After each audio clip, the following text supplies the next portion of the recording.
You may want to convince your boss that you deserve to get a raise. You may want your child or significant other to eat healthier. Or perhaps you're in desperate need of persuading your partner to please not apply for that 5th credit card and that you must start to take your personal finances together more seriously. We all have situations in our lives where we wish that we could influence other people. But one must tread lightly when trying to do this. Oftentimes, it just ends up in an argument where both sides leave the discussion more convinced of their initial standpoint than ever before.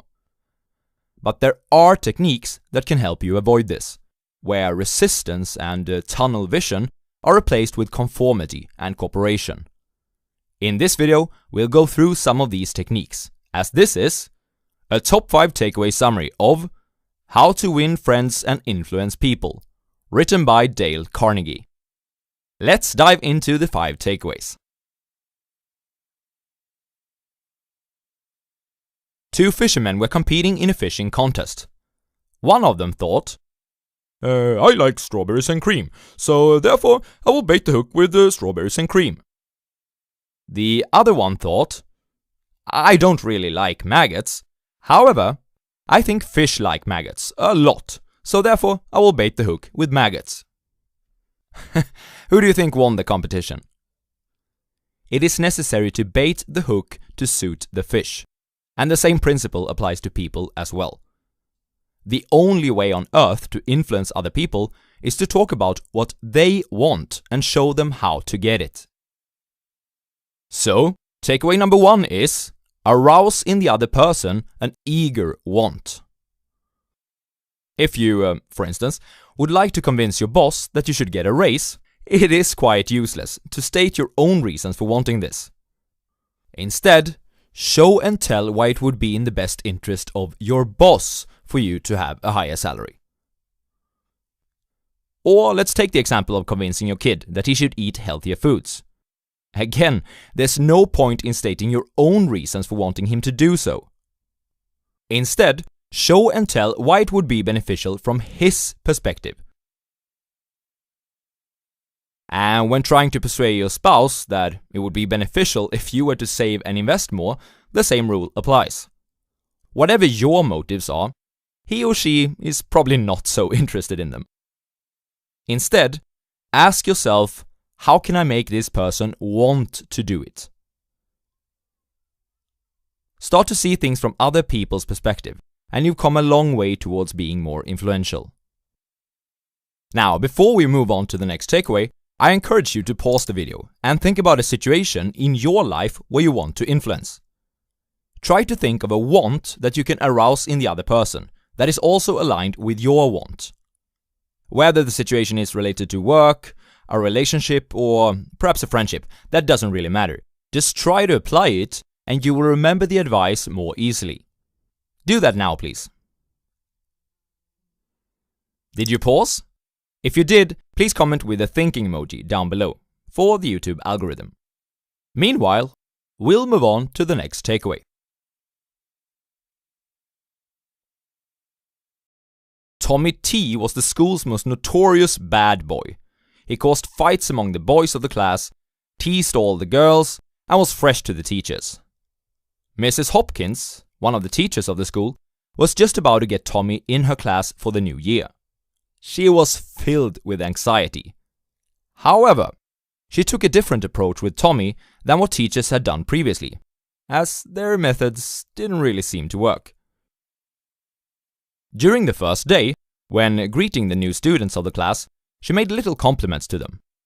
Alicia, I understand that you are great with numbers. When she came to Tommy, she said, Tommy, I understand that you are a natural leader.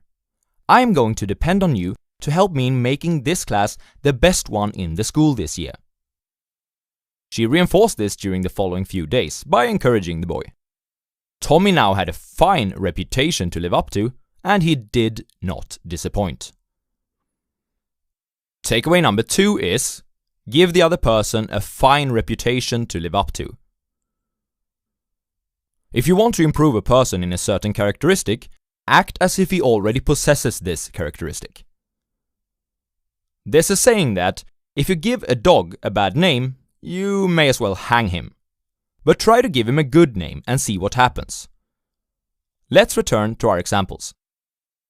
If you want your spouse to save and invest more, instead of criticizing and complaining about his or her irresponsible behavior around money, try to encourage and find situations in which the person already possesses the qualities you are looking for.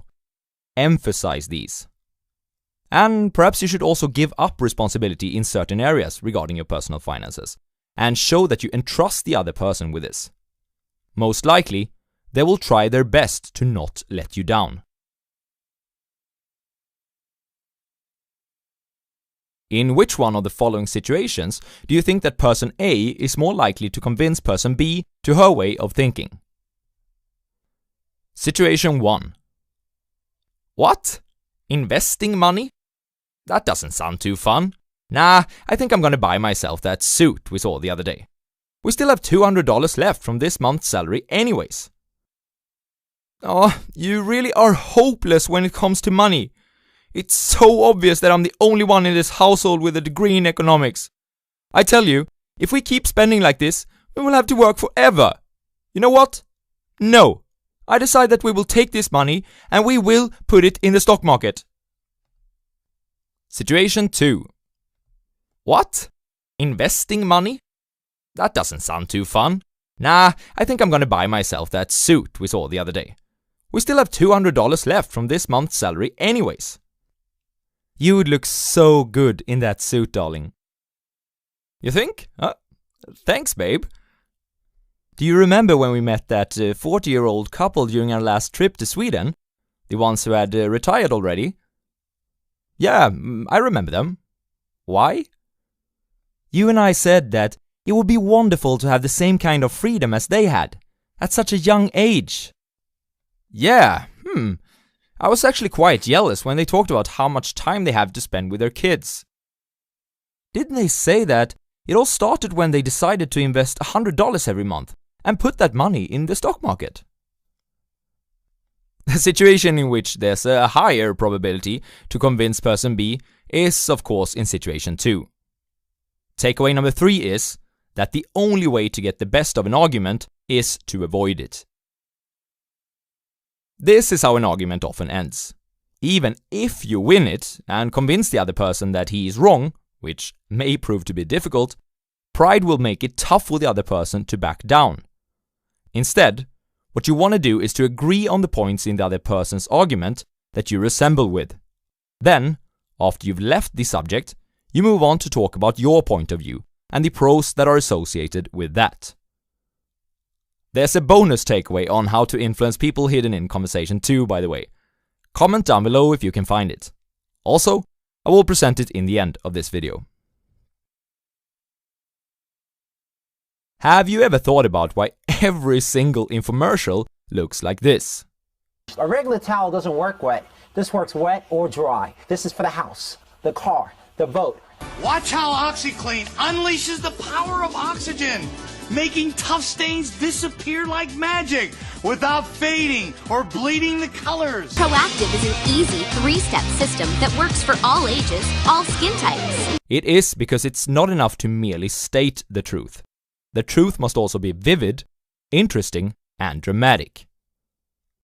So, takeaway number 4 from Dale Carnegie's How to Win Friends and Influence People is to dramatize your ideas. Returning to our examples again. If you want your kids to eat healthier, don't just tell them that they'll become stronger and they'll be able to beat up the bullies. Show them a few role models to dramatize your ideas. For example, perhaps you can watch Popeye together. Now I've almost made it look like this book is all about influencing people. But it's actually about how to win friends and influence people. So here comes the 5th takeaway from Dale Carnegie. 3 ways to make people like you. Show a genuine interest. People are not interested in you. And they are not interested in me either. They are interested in themselves. Morning, noon, and after dinner. A person's toothache means more to him than a war in a foreign country that kills thousands of people. Remember that the next time you start a conversation. Be a good listener, talk in terms of the other person's interests, and make that person feel important. Do this, and if you do this sincerely, you'll win more friends in 2 months than you do in a lifetime of trying to show people how important you yourself are. Smile. Why do you think that the dog is the world's #1 Friends winner? It's because they're just so sincerely happy to see us, and they show this not through words, but through actions. Actions speak louder than words, and when you give another person a smile, it says, "I like you. You make me happy. I am glad to see you." Who doesn't like a person who always shows that? The effect of smiling is powerful, even when it is unseen, and can therefore be used in other situations than when meeting face to face as well, such as during a phone call, or in a YouTube video. Remember names. A person's name is to that person the sweetest and most important word in any language. Remember this the next time you're introduced to someone that you'd want to become friends with. Repeat their name during your initial conversation, and if it's a difficult one, ask how it's spelled. This advice is extra effective if the person has a foreign name. And that's it from Dale Carnegie's How to Win Friends and Influence People. Let's have a quick recap. There's only one way to make anyone do anything, and that is by making them want to do it. Act as if the person is already in possession of the characteristic that you want to improve. Avoid arguments. It will just cement the current beliefs of the other person. Show your ideas in a vivid, interesting, and dramatic way. Make a great first impression by showing a genuine interest, smiling, and remembering a person's name. Oh, and which one was the hidden takeaway in the conversation? It was that you should always start a conversation by having the other person say, "Yes, yes," to get them in an affirmative state, before trying to convince them about something. That's it. Now, click on my playlist of Thinking Fast and Slow if you're interested in hearing more about what makes us humans tick. Until next time.